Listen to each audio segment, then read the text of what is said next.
I'm recording. Remind me in 10 seconds and I'll check it again. Sound.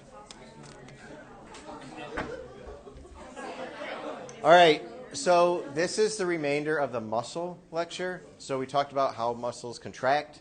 Now we're going to talk about like types of muscles and energy sources for them. So we'll try to go through this fairly quickly.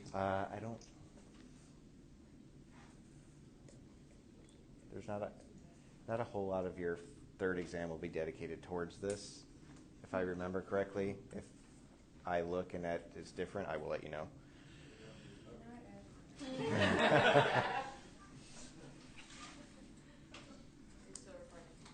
I'm still recording. All right, so energy sources for contraction. When you think of muscles contracting, usually people like to think of the big muscles, like that we lift things with or walk with, but we also have muscles that allow us to close our eyes, move our lips. We have little muscles that actually move our ears. Some people can develop them and move their ears. I'm not one of those people. I look like an idiot when I try to do that. So, when we talk about muscle contractions, think about any of these muscles, okay? So where does energy need to come from? Well, our first source obviously is ATP, okay? And that's already in the muscle, ready to go. And what's the ATP important for? Why is that important for muscle contraction? Specifically to cock the myosin head back, okay? I love that. All right, that can only last for about a second or two. So if you are, if all you're concerned about is a blink, you got enough ATP there to do that, right? Creatine phosphate will extend the amount of amount of ATP you have, because when you have a lot of ATP, like let's say you just wake up in the morning, you have all this energy stored up, some of that ATP can donate a phosphate to creatine, and that creatine will store it and not do anything with it, so that when ATP is low, like midway through a physiology lecture, creatine can donate that phosphate back to ADP to regenerate ATP and extend the life of ATP. All right? So we have 5 times more creatine phosphate in muscle than we do ATP. So that means we can have a 5 times longer sustained contraction, roughly. So we take that from 1 to 2 seconds to 5 to 8 seconds. Okay, so think, I don't know.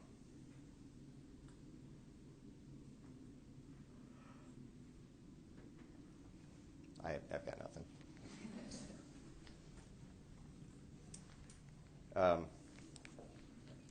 Taking a drink.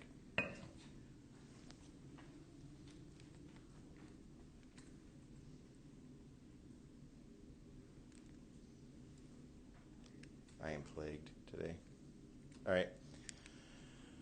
To get even a little bit more, we can undergo glycolysis, but if you remember anything about glycolysis, first it's anaerobic, and 2, you don't produce much ATP. So you can extend it a little bit farther, up to about 1 minute by glycolysis, but to get the most out of muscle contractions and to sustain them for long periods of time, we need the citric acid cycle and electron transport chain, because ultimately at the end they produce 34 ATPs per glucose molecule, and that can be a continuous loop because, 1, we have glycogen stored in our muscle. And what is glycogen? Glucose, glucose, glucose, glucose, chains of glucose. So you break that down, you add more glucose to the system. Muscle also has myoglobin in it. And myoglobin is a storage form for oxygen in your muscles. So if your muscles actually happen to be reduced in oxygen, myoglobin will release some of its oxygen to make up for that in order to keep that electron transport chain going. Okay, so this we can contract for hours. Okay, so know where the energy sources come from. These energy sources are important because they are what determine typically what type of muscle you have, or what type of muscle fiber what a type of muscle fiber is. Oh, not one of these again. Okay. So if we look at the different types of skeletal muscle, some have really short and really not so forceful contractions. Example of that would be, actually that's depolarization. Example of that would be an ocular muscle, right? Really short length of contraction, a couple milliseconds, as opposed to the soleus muscle, which is located where? Under the gastroc in our lower leg, right? Posterior, which can last for a much longer period of time. Okay?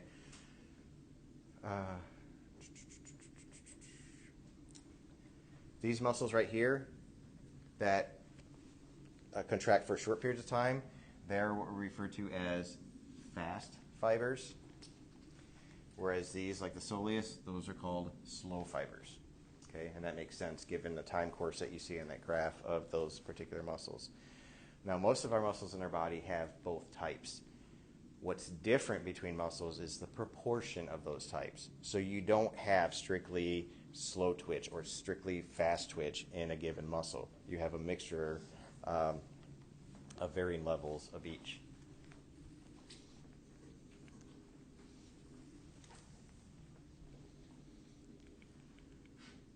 All right, slow twitch muscle fibers are predominantly slow twitch muscles have predominantly slow twitch muscle fibers. Okay, or type 1.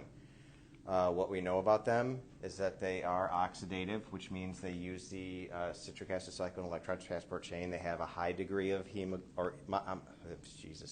myoglobin, a high degree of mitochondria to be able to produce those things. And that's actually what gives red muscle its color, is the amount of myoglobin and the amount of mitochondria that are in it. They also have a high capillary density. What does that mean? That means you can get more blood in and take more blood out. More blood in makes sense. Why do we want to get more blood out? Not just that. Take away waste, particularly lactic acid. All right. Type 2 fibers are fast twitch fibers. They're glycolytic. Okay. So by saying glycolytic, that means they can do ATP, they can do creatine phosphate, but they only go as far as a glycolysis. So they can sustain minute-long contractions, but nothing longer than that. They are generally referred to as white muscle because they don't have as much myoglobin, they don't have as many mitochondria, and they have low capillary density. Okay, because they're designed for short, powerful bursts. You don't need a whole lot of blood flow for that. Didn't they separate type 2 now? Aren't there like subcategories of type 2? Yes, there are subcategories of type 2. We're not getting into that. Did you say thank God? No. No, it's a pain. I didn't. All that stuff. I had one of my PhD advisors. He was into this, and he talked to me about it. And immediately, like you guys during a physiology lecture, like. And I think it's important to understand the basics, but I don't like the specifics of muscles. They don't interest me. Okay, where do these become important? If we look at, let's say, athletes who have particular abilities, here we would have an endurance athlete, and here we would have a sprinter. Okay, can an endurance athlete be a good sprinter? Generally not. Can a sprinter be a good endurance athlete? Generally not, because of the composition of their fast twitch versus slow twitch muscle fibers in certain areas. So if we look at marathon runners, very low fast twitch, very high slow twitch. Makes sense, okay? Swimmers, same thing. They are geared towards distance. Average man has more fast twitch than slow twitch, but about almost even, right? So if we look at any of us in here, and let's assume none of us have ever done any athletic stuff and we're any good at it.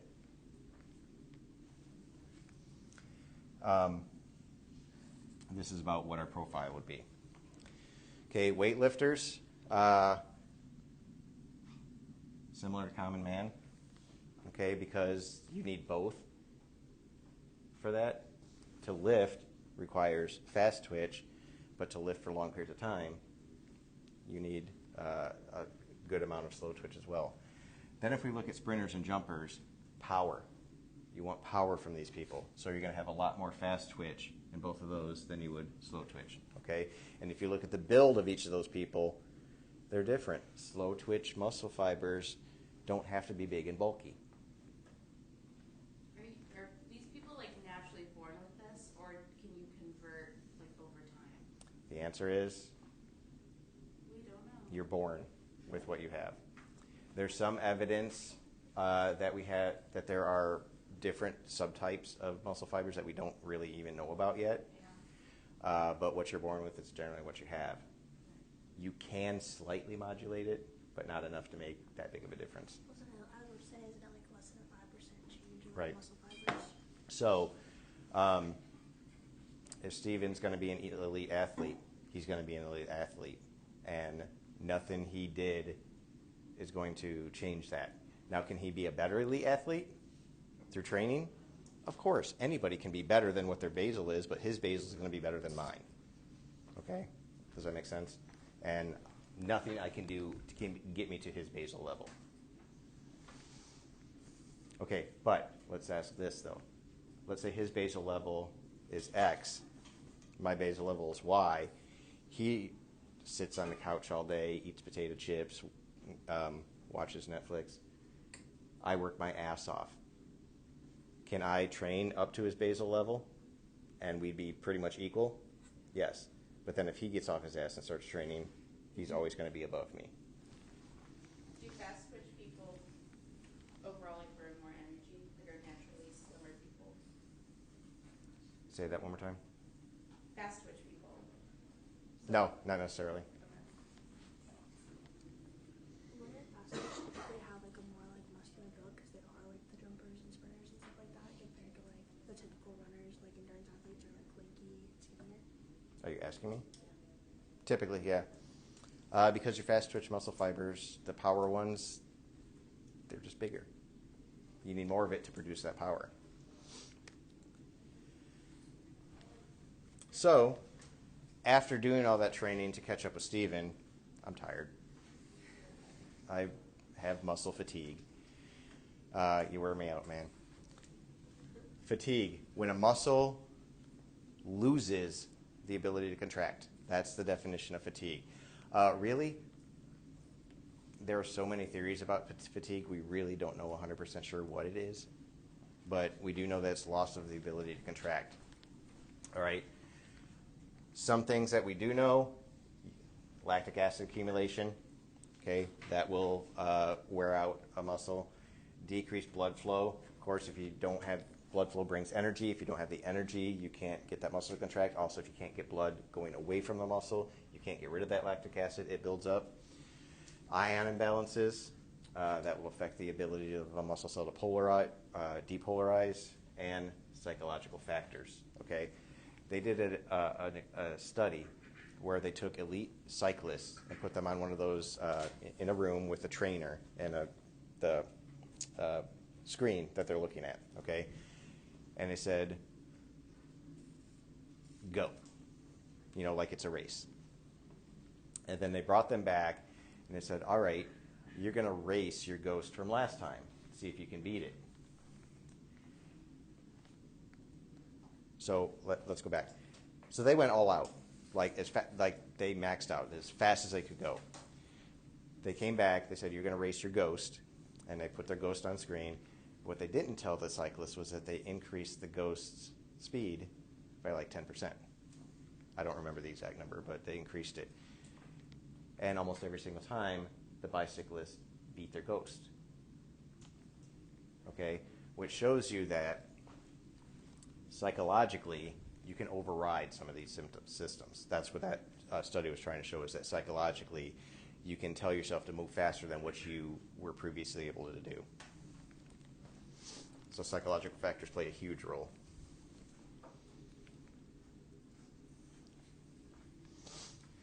All right, associated with muscle fatigue, cramps, that'd be just a sustained contraction that you can't control.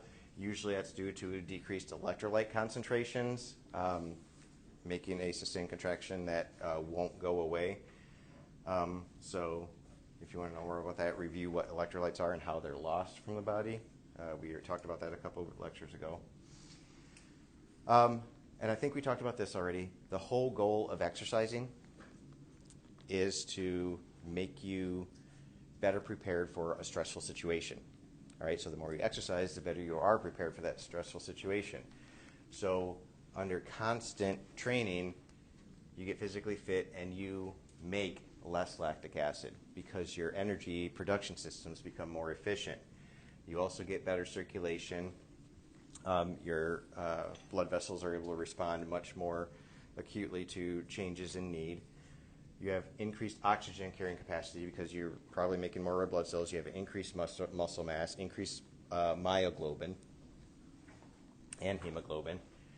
New capillary growth in muscle, angiogenesis. Okay, we talked about that with my son's running.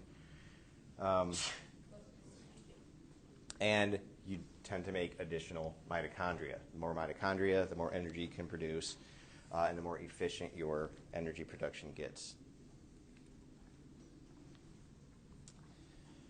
All right, kind of a awkward switch, but now we want to talk about how we get muscles to contract. And Nina asked me about tetanus last time, so this is where we're going to get into talking about that. All right, a motor unit is defined as a single motor neuron, let's call it an alpha motor neuron, going to a certain number of muscle fibers. That's a motor unit. So when we fire an action potential down this axon, all of these muscle fibers within a muscle will fire independently of other muscle fibers. So if we look at this one where we have two motor units, the red being one, the blue being another, we can fire blue or we can fire red or we can fire both. They can operate independently of one another. So that's the definition of a motor unit. And you have multiple motor units in a given muscle. Now, before we get into it, why would you want that? Why would you want multiple motor units in a given muscle? What would that allow you to do? Say that again? Fine motor control. Like your ability to control your muscles a lot more discreetly than just,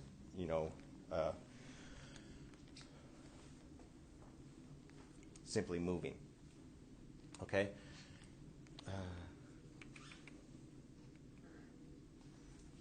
Okay, within a motor unit, all your fibers are of the same type. So if you have one axon going to a certain number of fibers, all those fibers are going to be either slow twitch or all those fibers are going to be fast twitch.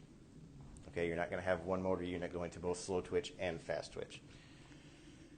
Okay, we have small motor units, and examples of those are the swallowing muscles, eye movement muscles, as few as 10 fibers per unit. That's pretty small because they're pretty small muscles. What this allows is very precise control of our movement, because when we're talking about swallowing and coordinating all those muscles together, we want very good control of that movement. Like, we don't want to start swallowing and then it immediately coming back up, right? And they react very rapidly because you don't have as many units to deal with. Now, large motor units, let's say, the examples are the quadriceps right here, up to 1,000 per unit. So one axon going to 1,000 muscle fibers. That's a lot to handle. Okay. What that allows is not fine control, but coarse control. Because what do we know about our quadriceps versus our swallowing muscles? I just have to go like this, right? That's all it's doing. And they're slower reacting because they can be. All right. Now, you can have small motor units and large motor units within a given muscle. They can overlap, like in this picture right here. And what that allows you to do is coordinate your muscle contraction. Okay, coordinate your muscle contraction. So in other words, if I'm squatting down to get up, that's one muscle fibers. But then if at the end I want to go, that's a completely different thing, right? So to coordinate all of that, sorry, I am using both those motor units. All right, now, given that we can measure these muscle responses, all right, this right here is just showing you, here's your actin, here's your myosin, okay, and as a muscle contracts, they overlap, and then here's relaxation, okay?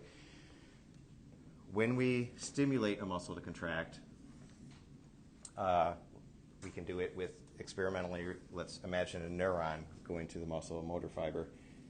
There's a period of time between the time it's stimulated to contract and the time it actually starts contracting. That's called the latent period. Now, what accounts for that latent period?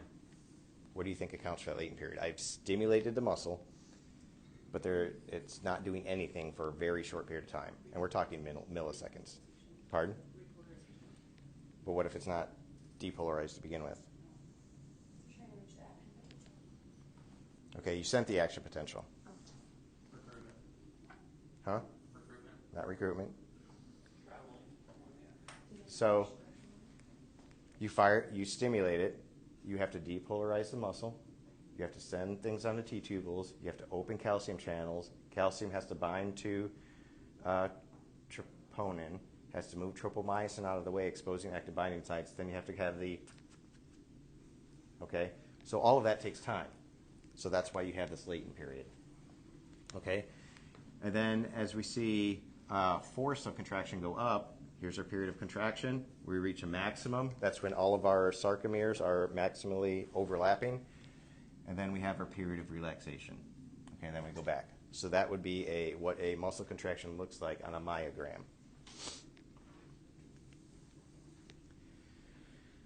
Okay, now, let's say we do an experiment and we are stimulating a muscle to contract. and we can do this experimentally. You guys ever done this in a physiology lab before? They're fun. I actually had a student cry once because it was so uncomfortable. We got to tetanus on some muscles, and they didn't like it, and they were like, I tried it on multiple other people, same conditions, and they were just a special one. So what that tells you is everybody has a different threshold for comfort and pain too. We stimulate, we don't get a muscle contraction. So maybe no motor units responded.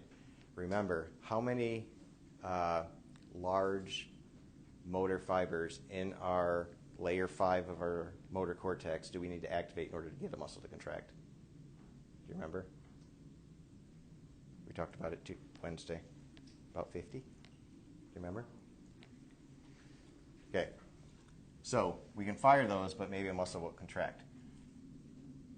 The minimum amount of stimulus we can apply to get a muscle to just twitch, and this used to be a video that looped, and it showed just like a thumb twitching, like that. That would just be maybe one or a couple more units. Is that useful work? No. When you guys are stressed out and your eye starts twitching, that would be a twitch. That would be a couple more units contracting. Is that useful work? No, it's fucking annoying. Okay? But if we start activating more motor units, what happens to the strength of contraction? It starts increasing. Okay? So,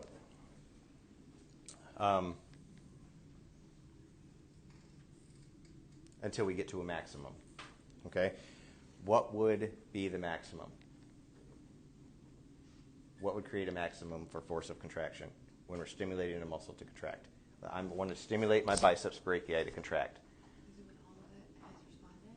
All of what has responded? All not all the muscles, all of my motor units. When I'm firing all my motor units, that's when I would get my maximum contraction. So at some point, this is going to level out. Okay? Oops. So, what does that mean? We have, I think about a muscle contracting, and my muscle contracts. What's happening between here and here?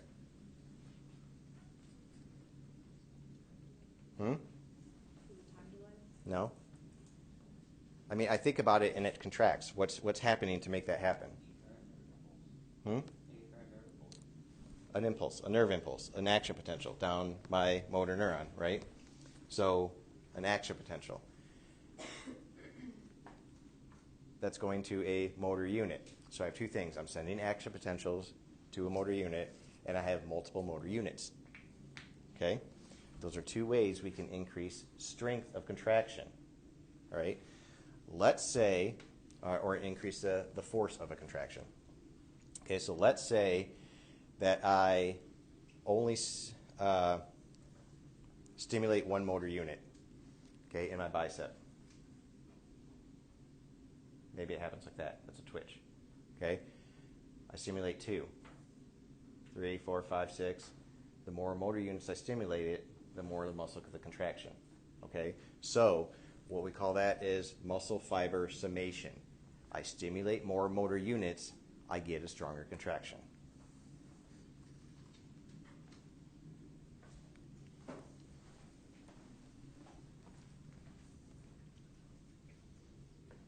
Okay, so would I get a stronger contraction from a muscle with 10 motor units or with 1,000 motor units? 1,000. Okay, so the more motor units you have, the stronger the contraction.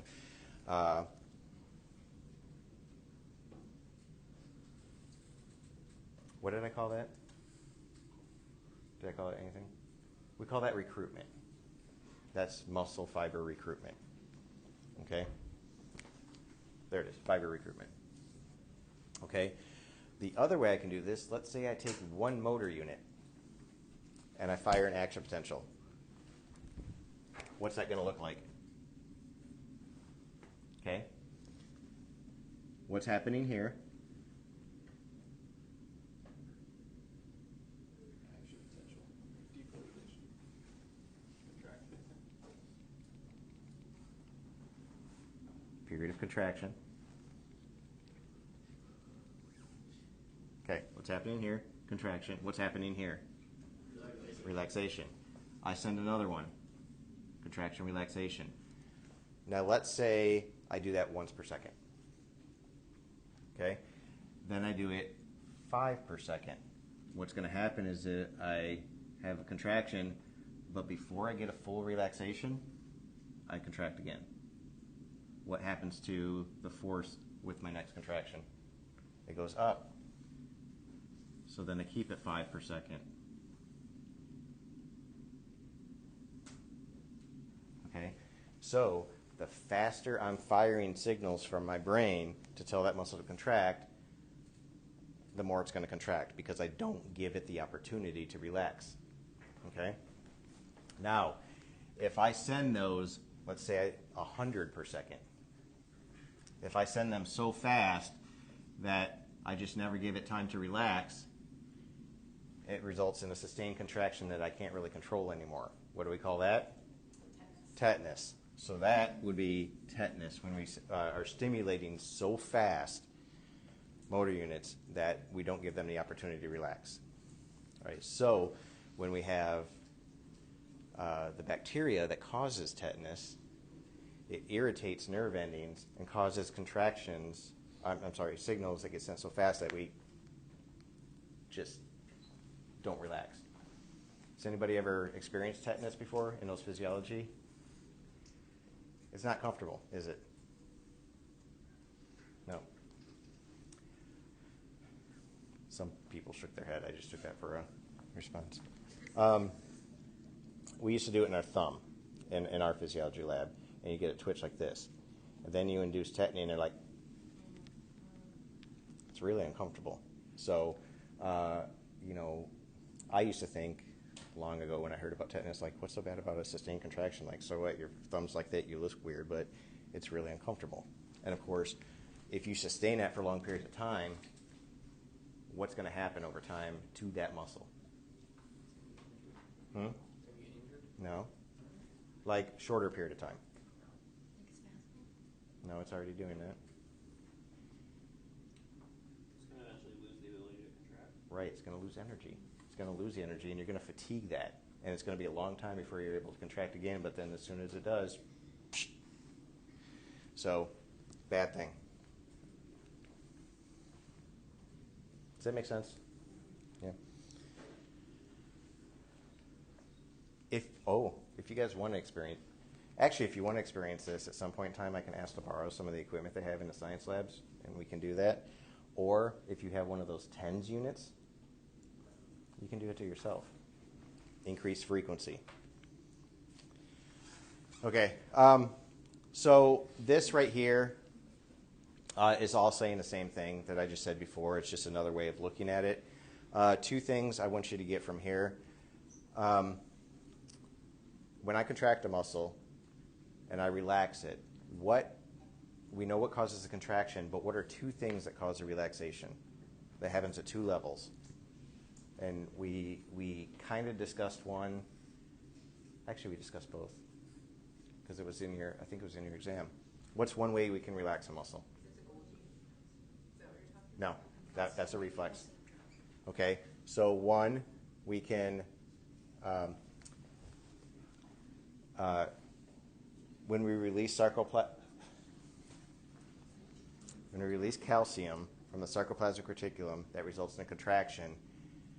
To get it to relax, we put that calcium back, right? So that pump, that's one thing that's important for relaxation, and that's happening where?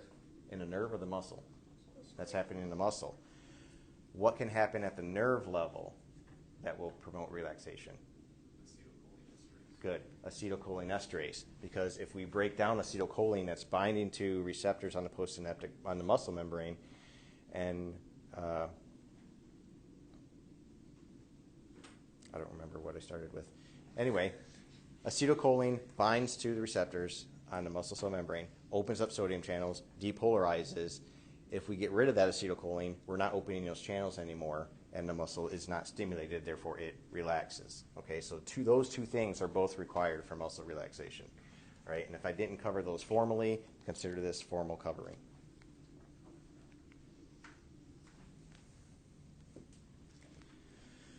All right. One concept that we learned in circulation. Oh, yeah. If you guys don't know why we're laughing, it's because I'm not getting done early.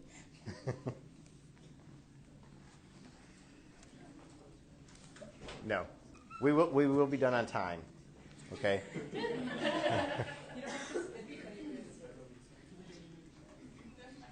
All right. When we covered circulation, we talked about blood vessels, and blood vessels are always slightly contracted, right? That allows them, that we call that tone. Our muscles in our body are no different. They maintain a tone because every once in a, they're not just sitting there not being stimulated. They're constantly being stimulated at a certain rate in order to maintain tone. Because what happens if you don't maintain that tone? What happens to your muscles? They lose the ability to contract. And if we lose the ability to contract, what happens to that muscle? It atrophies, and then we lose the ability altogether. Okay? So it's important to remember that we constantly have tone going down to our muscles to keep them partially activated. That's an important concept. Okay? Types of contractions. This stuff will go by really quick. Types of contractions. Isotonic. All right? I was going to actually bring a weight today. Isotonic, that's 3 pounds. I'll save the stories for you guys to go through it quicker. When I pick up a weight and I lift it, that is called a concentric contraction because what's happening to my bicep? It's shortening. Okay? Now, when you lift something up, unless you're an asshole, do you just drop it? No. So those people at the gym who just don't be that guy. What do? You slowly bring it down. But what you're doing when you're slowly bringing it down, you still have a contracted muscle. But you're not shortening that muscle anymore, you're lengthening it. So that is an eccentric contraction. So concentric contraction allows you contraction to lift something. Eccentric is controlled relaxation, if you will.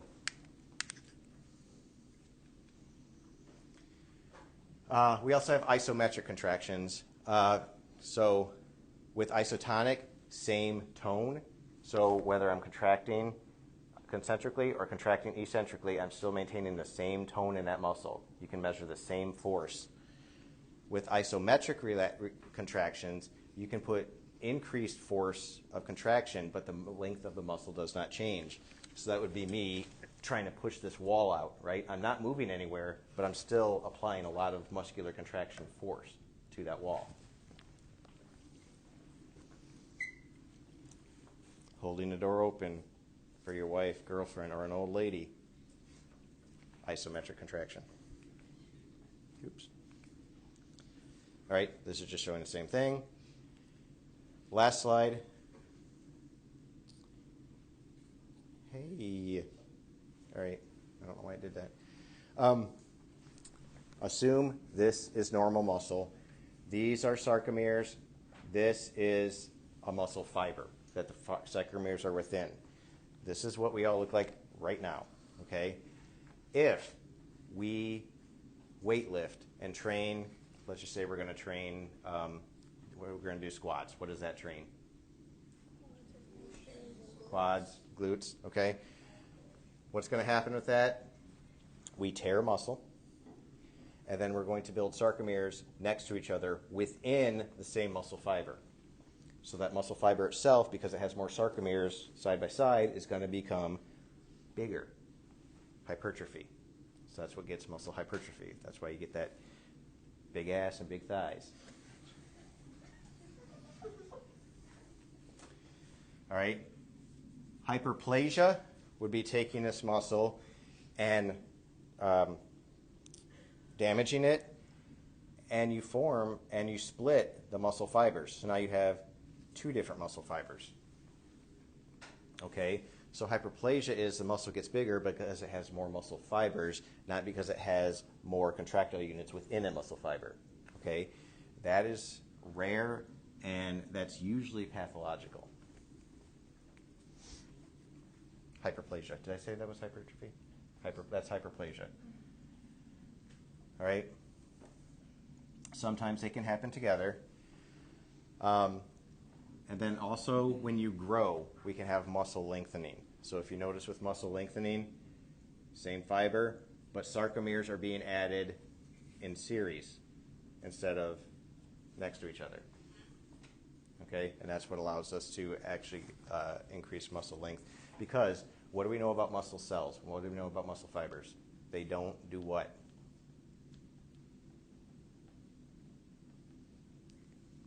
Neurons also don't do this. Divide. Muscle cells don't really divide. So what we do is we either form new membranes around them or we build more sarcomeres within them, and that's how they grow in length. Okay, so I think that's it. 7 minutes. and